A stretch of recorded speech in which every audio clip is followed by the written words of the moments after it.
शुद्धि का मैं सूत्र दे रहा। जीवन को बहुत गहराई से और डीपली देखना चाहिए। केवल जानने और देखने का नाम आत्मशुद्धि नहीं है। पांचवा सूत्र भगवान महावीर ने दिया है आत्मनिरीक्षण, कि व्यक्ति स्वयं अपने जीवन का निरीक्षण करे। हर व्यक्ति देखता है और जानता भी वो बहुत कुछ है,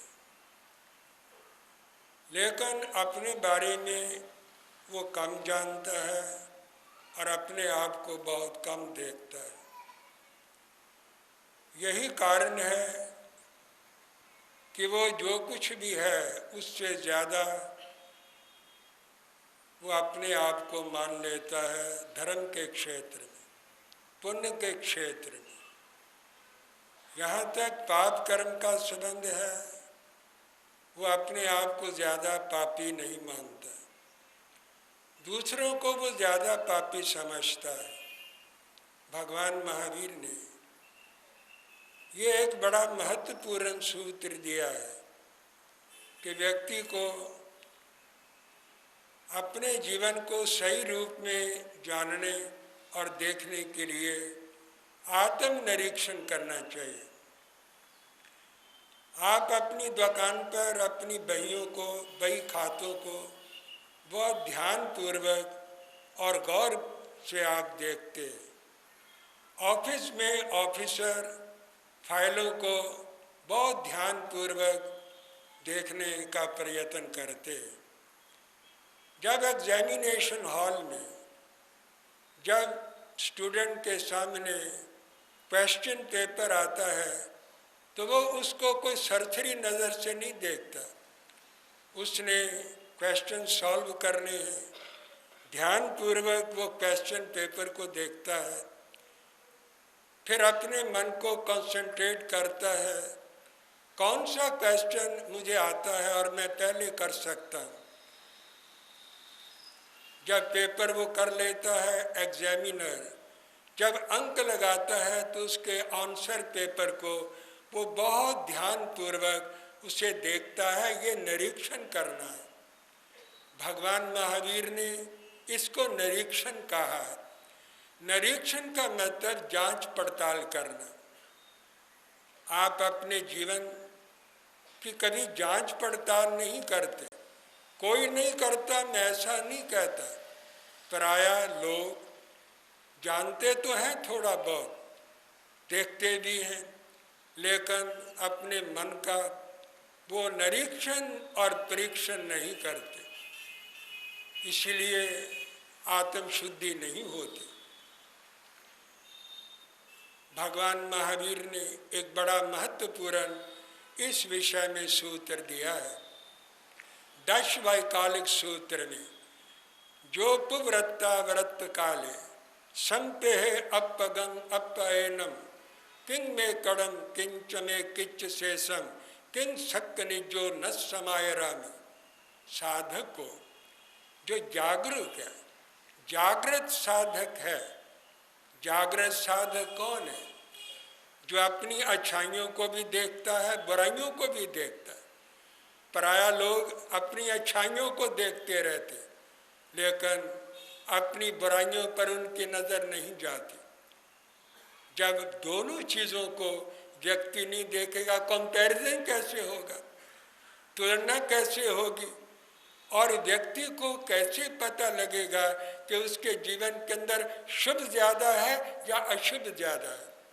शुभ कर्म का बंधन वो कर रहा है या अशुभ का कर्म बंधन हो रहा है। इसका ज्ञान, इसका बोध, इसका विवेक व्यक्ति को कैसे होगा? तो भगवान महावीर ने एक बड़ा महत्वपूर्ण सूत्र दिया कि साधक जो जागृत है, जागरूक है, वो रात्रि के आरंभ में और रात्रि के अंतिम पहर में, अंत में अपने जीवन को देखे। रात्रि क्यों कहा? क्या दिन में नहीं देखना? दिन में व्यक्ति कार्य क्षेत्र में व्यस्त रहता है, भाग दौड़ करता रहता है, और सारे इस वायुमंडल के अंदर व्यक्ति की भावनाओं की जो आकृतियां हैं और जो उसके प्रभाव हैं, वो सारे वायुमंडल में दिन के टाइम में रहते। रात्रि में नीरवता है, निस्तब्धता है, कामनेस है। और उस निस्तब्धता और नीरवता में व्यक्ति जब शांति के क्षणों में बैठता है तो वो शांति पूर्वक अपने मन को, अपनी आत्मा को, अपने हृदय को देख सकता है, परख सकता है, और उसे मालूम हो सकता है कि what am I, who am I, मैं क्या हूँ और मैं कौन हूँ। मैं कौन हूँ और मैं क्या हूँ, ये बात रात्रि की नीरवता में, शांति के क्षणों में वो इस तथ्य को समझ सकता है। इसलिए भगवान ने रात्रि की बात की है कि रात्रि के समय उठ करके सुबह सवेरे, जब रात्रि में 4 बजे हो और उस समय वो उस पहर के अंदर उठकर अपनी आत्मा को देखे। क्या देखे? 3 बातें भगवान महावीर ने कही है। अपनी आत्मा के द्वारा अपने को देखे। मैं आपको देखूंगा तो मुझे कुछ गलत अगर नजर आया तो मैं कहने का साहस नहीं कर सकता। आप अगर किसी दूसरे को देखें और आपको कुछ उसके अंदर बुरा नजर आए तो आप कहने की हिम्मत नहीं कर सकते। कौन अपनी बुराई सुनता है? बुराई होने पर भी व्यक्ति अपनी बुराई नहीं सुनता, सच्चाई सुनता ही नहीं है। भगवान ने कहा एक दूसरे को कहने की कोई जरूरत नहीं। ये वैर और विरोध बनाना, ये वैर और विरोध को जन्म देने वाली बात है और परिस्थिति को और ज्यादा विकट बनाने वाली बात है। कहने से पहले देखो हमारा अधिकार कितना है। जिस व्यक्ति को आप गाइड करते, मार्गदर्शन देते, हितकारी बात कहते, उसके ऊपर आपका अधिकार भी होना चाहिए। कमेंट्री करने वाले का, आलोचना करने वाले का, निंदा करने वाले का कभी किसी के मन के ऊपर अधिकार नहीं होता।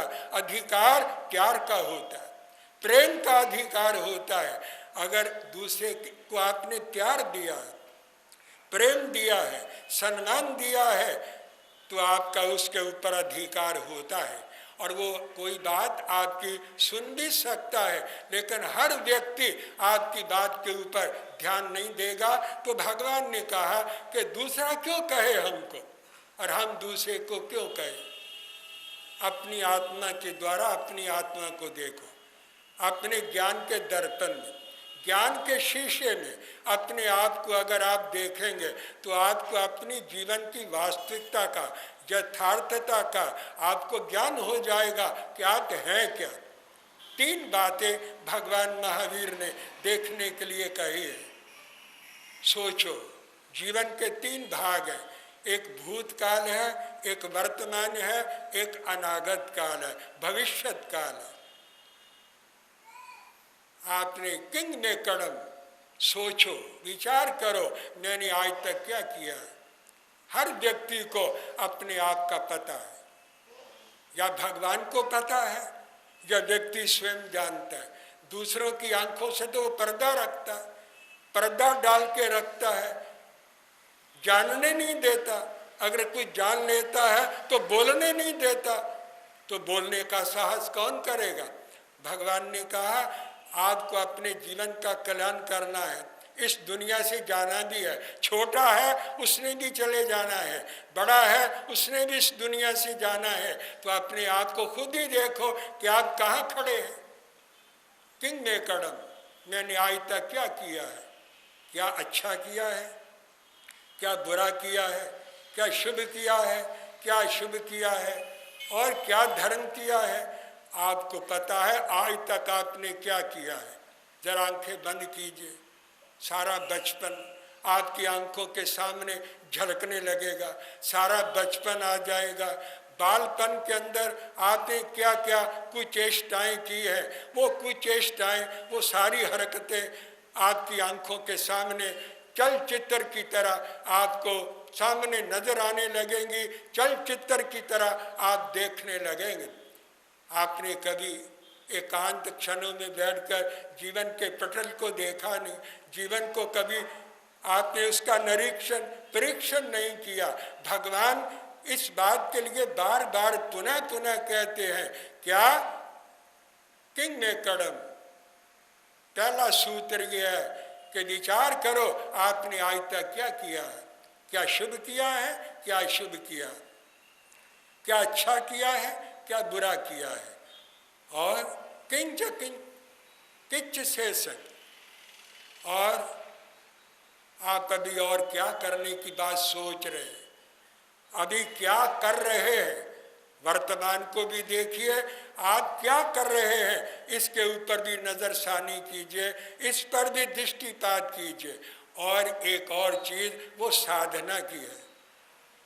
किंग शक निजंग न समाये रानी, मैं क्या कर सकता हूं, लेकिन मैं प्रमाद के कारण नहीं कर रहा, आलस के कारण मैं नहीं कर रहा, विषय और वासना के कारण मैं नहीं कर रहा, और मैं कषायों के वशीभूत होकर, माया के वशीभूत होकर मैं वो नहीं कर रहा, लेकिन मुझे करना चाहिए। शास्त्र अगर आप पढ़े तो देवता भी देवलोक में जाकर, देवगति में जाकर, देवता वहाँ जाकर के सोचता है कि मुझे आचार्यों के और उपाध्यायों के, मुझे महामुनियों के समागम मिले थे, लेकिन वो मुझे प्रेरणा करते रहे, संयम के लिए प्रेरणा करते रहे, धर्म ध्यान के लिए प्रेरणा करते रहे, लेकिन उस वक्त जितना धर्म ध्यान, जितना संयम, जितनी साधना, जितना तप मैं कर सकता था उतना मैंने नहीं किया, इसलिए मैं उच्च कोटि का देवता नहीं बना। अगर मैंने उन उपाध्यायों और उन आचार्यों के कथनों को ध्यान में रखा होता, प्रेरणा ली होती, और उनकी प्रेरणा के मुताबिक अगर मैं आराधना करता, संयम का पालन करता, तपस्या करता, निवृत्ति के क्षणों में रहता और काम भोग के अंदर अधिक आसक्ति मैं न रखता, तो मैं देवलोक में आकर के उच्च कोटि का देवता बन जाता। अगर मैं निम्न कोटि का देवता बना हूँ इसीलिए कि अपनी शक्ति रखते हुए भी मैंने अपनी शक्ति का सदुपयोग नहीं किया। ये इस प्रकार का पश्चाताप देवता भी देवलोक के अंदर जाकर के करता है। तो जो व्यक्ति जो साधना करने का सामर्थ्य रखता है, शक्ति रखता है, लेकिन प्रमाद के कारण वो करता नहीं है, तो वो सोचे आज तक मैंने क्या किया है, मैं क्या कर रहा हूँ और मैं क्या कर सकता हूँ। शक्ति है करने की, लेकिन प्रमाद के कारण मैं नहीं कर रहा। छोटे और बड़े का कोई प्रश्न आध्यात्मिकता के मंच के ऊपर कभी नहीं होता। सामाजिक मंच पर छोटे और बड़े का प्रश्न होता है, राजनीतिक मंच के ऊपर छोटे और बड़े का प्रश्न होता है। एक ही दुनिया के अंदर मंच है, वो मंच है आध्यात्मिकता का। इस आध्यात्मिकता के मंच के ऊपर ना कोई छोटा है ना कोई बड़ा है, वही बड़ा है जो साधना के अंदर बड़ा है, जो संयम के अंदर बड़ा है, जो अपनी आत्मा के कल्याण के क्षेत्र में बड़ा है, स्वयं अपनी आत्मा को देखने में बड़ा है, वही बड़ा है। इसलिए भगवान ने कहा आप सुबह सवेरे उठ करके रात्रि के प्रथम क्षण में और अंतिम क्षण में 3 बातों के ऊपर विचार करेंगे। यह आत्म निरीक्षण है। ये जैन धर्म ने तो इसके ऊपर जोर दिया ही है। वेद व्यास जी ने एक इसी से मिलता जुलता एक सूत्र कहा है, ब्रह्मे मुहूर्ते बुद्धे धर्मार्थ उच्चानुचिंते क्लेशांश तन्मूलान वेद तत्वार्थम नेवाच। वेद व्यास जी ने भी यही बात कही है कि ब्रह्मे मुहूर्ते बुद्धे, ब्रह्म मुहूर्त में जागना चाहिए। 4 बजे का समय ब्रह्म मुहूर्त कहा जाता है। और धर्म और अर्थ का चिंतन करे। धर्म और अर्थ दोनों का चिंतन करे कि मैंने जो धन कमाया है न्यायपूर्वक कमाया, न्याय आर्जित धन मेरे पास है, न्याय नीति से कमाता हूँ और कमा करके मैं सन्मार्ग में उसका व्यय करता हूँ। मैंने आज तक कितना धर्म किया, कितना कर रहा हूँ, कितना मैं कर सकता हूँ, कितना करना चाहिए, इन दोनों बातों पर विचार करें। क्लेशांतन मूलान, जो मन के अंदर संक्लेश बने हुए, व्याधियां बनी हुई है, चिंता बनी हुई है, शोक बना हुआ है, मन के अंदर उधेड़ बुन होती रहती है, मन अस्थिर रहता है, इसके कारण क्या है, इसके निमित्त क्या है, क्यों ये मन अस्थिर रहता है? उनके निमित्तों के ऊपर, उनके मूलों पर, उनकी जड़ों के ऊपर विचार करें कि मेरा मन क्यों स्थिर रहता है, ये क्लेश मेरे मन को क्यों बने हुए हैं। वे तत्वार्थ में बचा, तत्व का चिंतन करें, जो सत्य है, तत्व है, उसका चिंतन करें और ब्रह्म मुहूर्त में उठ करके इस प्रकार का विचार करें। ये चिंतन है। धर्म ध्यान तो आप करते हैं ऊपर ऊपर, बच्चा पलने में पड़ा है और उसके मुंह को बोतल लगी हुई है, माँ उसको ऊपर के दूध के ऊपर डाल देती और बच्चा इनोसेंट है, मासूम है, वो दूध पीता है। पहले बोतल में दूध रहता, निप्पल शक करने की, चूसने की उसकी आदत हो जाती। फिर माँ होशियारी करती है, कुछ समय के बाद वो निप्पल ही उसके मुंह के अंदर दे देती है, बोतल नहीं रहती। और उसके अंदर दूध कैसे, बोतल ही नहीं है तो दूध कैसे होगा? उस बच्चे को निप्पल चूसने की आदत पड़ जाती, वो एक निप्पल उसके मुंह के अंदर दे देती है और वो उसको चूसता रहता है और ये समझता है मैं दूध पी रहा हूँ। वस्तुतः उसके पीछे दूध होता नहीं है। जब दूध ही नहीं है, शक्ति कहाँ से आएगी, कांति कहाँ से आएगी और तेज कहाँ से बनेगा, वीरज कहाँ से बनेगा, बल कहाँ से आएगा? कुछ नहीं मिलेगा। उसके अंदर दूध ही नहीं है, केवल एक निप्पल उसके मुंह के अंदर दे दिया है चूसने के लिए और वो ये समझकर चूसता रहता है मैं दूध पी रहा हूँ, मुझे शक्ति मिल रही है, ताकत मिल रही है, मैं समझता हूँ।